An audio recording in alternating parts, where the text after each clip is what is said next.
Nagnanasa ang kanyang mga mata sa tayog ng aming mga kabundukan, sa lawak ng aming mga bukirin,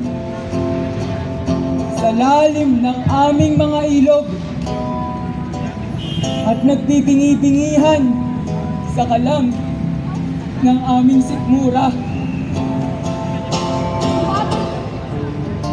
Gumagalaw siya araw at gabi, gamit ang kanyang mga galamay.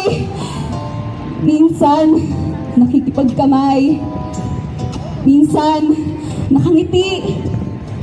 Minsan, nakasuot ng Amerikana at may dalang kasulatan. At mga pangakong sinding-ding na kanigalang ipinupulupot niya sa aming mga leeg.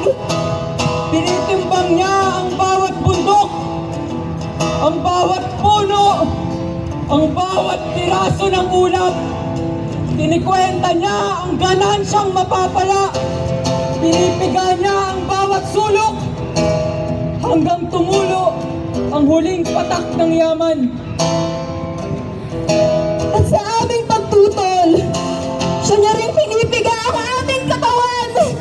Sa kanya kami sa aming mga lalamunan upang walang tinig na makagambala sa kanyang pagmuya.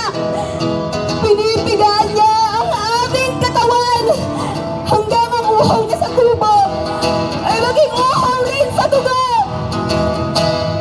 Hindi naampat ang kanyang gutom. Nais niyang lamunin ang lahat. Lahat!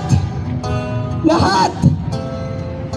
Pinupulutan niya ang aming lupa, ang aming tubig, ang aming hangin, ang aming lakas, ang aming paggawa,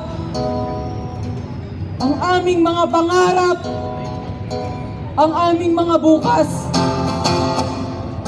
At habang kami ay abala sa pagbibilang ng mumong nalalaglag mula sa kanyang mesa, ang halimaw ay patuloy lamang sa pagmuya. Isang dayuhang namumuhay sa yaman ng aming bayan. Isang dayuhang lamang tiyan lamang ang tingin sa amin. Ngunit hindi habang panahon ay kami ang pulutan ng dayuhan. Habang lumalalim ang kanyang paghuhukay sa lawak ng aming lupain, ay siya rin paglalim ng balong ng aming paglaban. Sa parehong hukay namin siya ililibing.